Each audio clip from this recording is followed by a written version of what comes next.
Assalamualaikum warahmatullahi wabarakatuh. Salam sejahtera buat kita semua. Kali ini saya akan mempresentasikan hasil dari kerja saya, yaitu tentang perubahan sosial sebagai dampak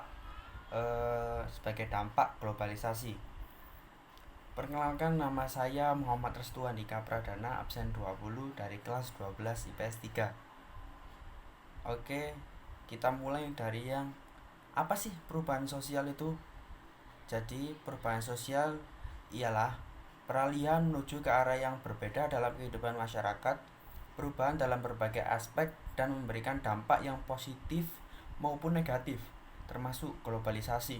Tidak semua gejala-gejala sosial yang mengakibatkan perubahan dapat dikatakan sebagai perubahan sosial.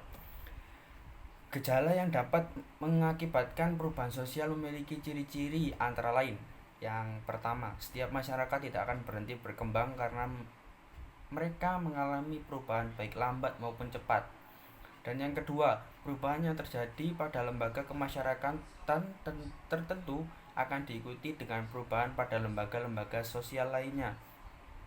Dan yang ketiga, perubahan sosial yang cepat dapat mengakibatkan terjadinya disorganisasi yang bersifat sementara sebagai proses penyesuaian diri.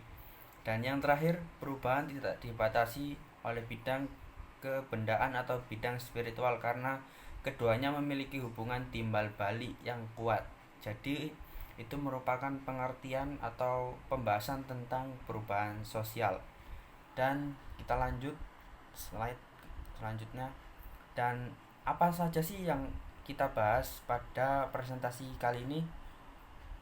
Jadi presentasi ini kita akan membahas yang pertama, teori utama pola perubahan sosial. Dan yang kedua, teori-teori modern mengenai perubahan sosial. Dan yang ketiga, bentuk-bentuk perubahan sosial. Dan yang keempat, faktor pendorong dan penghambat perubahan sosial. Yuk disimak. Yang pertama, teori apa sih yang cocok untuk perubahan sosial sebagai dampak globalisasi? Atau artikel yang saya baca ini. Jadi yang perlu kalian ketahui ada 5 teori yang bisa kita ambil untuk dijadikan sebagai acuan, yaitu yang pertama, teori linier, yang kedua, teori siklus, dan yang ketiga, teori gerakan sosial, dan yang keempat, teori modernisasi, dan yang kelima, teori konflik. Sebelum kita memilih teori mana yang cocok untuk perubahan sosial sebagai dampak globalisasi, mari kita perdalam apa sih pengertian dari masing-masing teori tersebut biar kalian paham masing-masing dari teori tersebut. Oke, next. Yang pertama yaitu ada teori linier. Apa sih teori linier itu? Jadi teori linier merupakan perubahan yang terjadi di masyarakat berujung atau menuju satu titik yang sama. Teori ini juga merangkum proses evolusi maupun revolusi. Jadi proses evolusi itu yang lambat dan revolusi itu yang cepat. Teori siklus.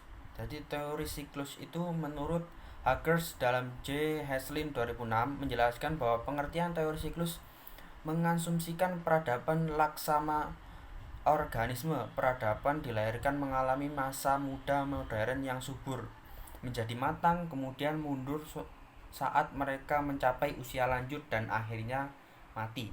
Dengan demikian teori perubahan dalam kehidupan masyarakat akan berputar. Jadi seperti itu untuk teori siklus. Jadi ini adalah gambar teori siklus dari zaman primitif kemudian ke zaman tradisional modern, terus dia mengulang lagi, mengulang gitu.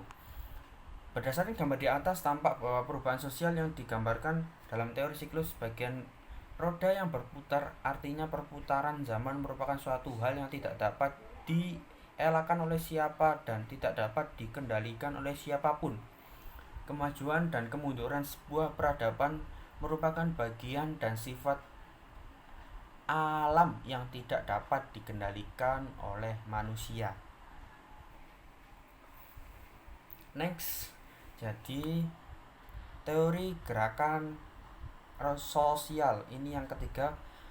Teori gerakan sosial merupakan suatu perubahan yang terjadi akan selalu melalui jalan yang berliku dan membutuhkan proses yang panjang. Jadi teori gerakan sosial ini membutuhkan waktu yang sangat lama dan prosesnya yang sangat panjang. Teori modernisasi. Apa sih teori modernisasi itu? Teori modernisasi adalah bahwa perubahan yang terjadi pada suatu negara berkembang. Jadi suatu negara berkembang itu mengalami perubahan akan mencontoh negara industri atau negara yang lebih maju. Jadi contohnya Indonesia. Indonesia itu mencontoh negara misalnya Amerika Serikat, Cina, Malaysia, dan pokok negara maju, negara-negara maju. Dan yang terakhir yaitu yang kelima, teori konflik. Menurut teori konflik dalam perubahan sosial ini merujuk pada pendapat yang dikemukakan oleh Karl Marx yang menurutnya ketidakadilan dan ketimpangan sosial menyebabkan terjadinya pertentangan antar kelas sosial sehingga muncul istilah perjuangan kelas. Menurut Karl Marx, pertentangan antar kelas sosial yang terjadi tanpa henti, kadang reda, kadang pecah. Pertempuran ini berakhir dengan tersusun ulangnya masyarakat yang semakin revolusioner atau hancurnya salah satu kelas. Dan sebagai contoh dalam perubahan sosial ini misalnya saja ada konflik sosial atau buruh dan pemilik modal yang menyebarkan atau menimbulkan aksi-aksi demonstrasi. Tujuan aksi demonstrasi yang menyebabkan adanya konflik adalah untuk memperbaiki keadaan yang dianggap tidak adil. Para buruh menganggap bahwa upah yang kecil merupakan tindakan yang kurang adil jika dibandingkan dengan jam kerja dan kerja keras yang telah mereka lakukan. Melalui salah satu jalan demonstrasi, para buruh berharap ada perubahan nasib dalam kehidupan mereka. Kondisi tersebut menunjukkan bahwa perubahan sosial dapat dikaji menggunakan teori konflik. Setelah kalian mengerti pengertian dari masing-masing teori tersebut, apa sih teori yang cocok untuk artikel yang saya baca? Jadi menurut saya sendiri, teori yang cocok untuk perubahan sosial sebagai dampak globalisasi yaitu termasuk dalam kategori teori modernisasi. Mengapa demikian? Karena perubahan sosial ini meniru gaya orang barat atau negara maju, karena ini adalah budaya orang pada negara maju. Jadi contohnya ya Indonesia ini. Indonesia mencontoh Indonesia kan masih negara berkembang, belum menjadi kategori negara maju. Nah, setelah kalian mengerti tentang teori-teori tersebut, sekarang kita lanjut ke poin selanjutnya yaitu teori modernisasi perubahan sosial untuk topik kali ini yaitu perubahan sosial sebagai dampak globalisasi. Lanjut. Teori modernisasi. Teori modernisasi di artikel yang sudah saya baca ini kita bisa mengetahui teori modernisasi untuk perubahan sosial sebagai dampak globalisasi yaitu semakin berjalannya waktu menuju ke tradisional ke modern, banyak sekali perubahan pada era globalisasi ini seperti perubahan gaya pakaian, teknologi semakin canggih, pola hidup mengikuti orang negeri maju, informasi semakin mudah untuk diakses. Mulai dari dulunya masyarakat tradisional berpakaian seperti orang luar negeri. Kebiasaan masyarakat tradisional dulu juga sudah punah, seperti mencuci baju di sungai. Biasanya kan dulu itu zamannya tradisional itu mencuci baju di sungai, dan sekarang kita bisa di rumah mencuci baju dengan alat yang canggih yaitu mesin cuci. Nah, selanjutnya kita akan membahas mengenai bentuk-bentuk perubahan sosial. Bentuk-bentuk perubahan sosial. Perlu kalian ketahui bentuk-bentuk perubahan sosial itu ada dua, yaitu perubahan secara lambat atau biasa disebut evolusi, perubahan secara cepat atau disebut dengan revolusi. Menurut saya mengenai artikel yang sudah saya baca ini termasuk dalam kategori perubahan secara cepat atau revolusi. Mengapa demikian? Dikarenakan dampak globalisasi berkembang sangat cepat atau sangat pesat di penjuru dunia dengan beraneka macam budaya orang barat seperti cara berpakaian dan gaya hidup. Kemajuan teknologi membuat semua aktivitas melibatkan teknologi seperti dulunya ojek. Dulu kan ada ojek Nah, magang-magang di suatu tempat sekarang bisa diakses lewat handphone atau bisa diakses lewat aplikasi yang bernama Gojek.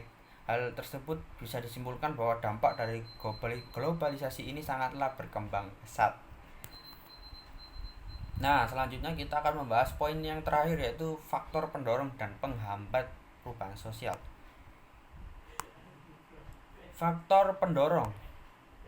Adapun beberapa faktor pendorong perubahan sosial sebagai dampak globalisasi, yaitu yang pertama, masyarakat ingin mengenal hal yang baru.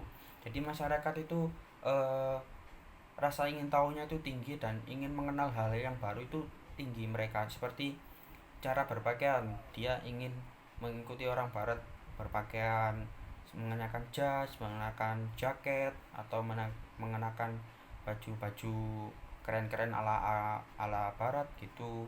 Terus yang kedua, ketidakpuasan terhadap kondisi yang ada. Jadi manusia ini selalu ingin lebih dari yang lain. Jadi misalnya dia punya motor dan dia pasti ingin pasti dia pengen mobil. Nah, sudah ingin mobil, pasti ingin rumah, ingin memiliki apalah seterusnya gitu. Yang ketiga, ingin bersaing dengan negara maju.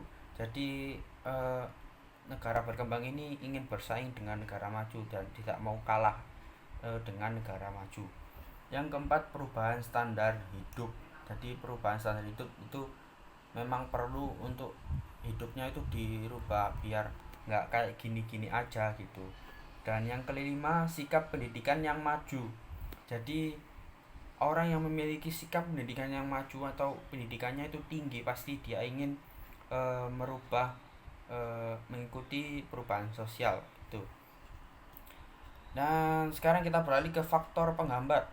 Jadi faktor penghambat, berikut beberapa faktor penghambat, yaitu yang pertama, sikap masyarakat tertutup terhadap perubahan. Jadi masyarakat itu tidak mau mengenal hal yang baru. Jadi mereka itu tertutup akan hal-hal yang orang negara maju. Yang kedua, sikap masyarakat yang sangat tradisional sekali. Jadi misalnya mereka itu sangat-sangat menjunjung tinggi adat istiadat mereka dan dia tidak mau mengenal gaya-gaya orang negara maju. Alasan ideologi agama, ini alasan religius. Yang keempat, tingkat pendidikan yang rendah pada masyarakat. Jadi masyarakat belum mengenal atau pendidikannya itu sangat rendah. Bahkan ada anak-anak yang belum sekolah, masih kecil itu nggak disekolahkan sama orang tuanya. Jadi pendidikannya itu masih rendah. Yang kelima, kurangnya hubungan dengan masyarakat lain. Jadi ini sangat menutup diri dari masyarakat lain. Nah, sekarang kalian sudah mengerti setiap poin yang ada dan sekarang kita mengambil kesimpulannya. Jadi kesimpulannya dari artikel yang saya baca ini dapat ditarik kesimpulan bahwa perubahan sosial sangat relatif dan terdapat sisi positif dan negatifnya, dan tergantung kita menyikapi itu semua dengan bagaimana. Dan sebenarnya kita juga tidak boleh melupakan budaya-budaya di daerah masing-masing, dan kita boleh menerima hal-hal baru asal itu baik untuk kita sendiri dan untuk orang lain. Jadi menurut artikel yang saya baca ini, kita boleh mengikuti budaya atau gaya hidup orang negara maju, tapi kita tidak boleh melupakan adat atau budaya yang sudah tertanam mulai sejak dini di Indonesia ini. Jadi gitu saja presentasi dari saya, semoga bermanfaat. Wassalamualaikum warahmatullahi wabarakatuh.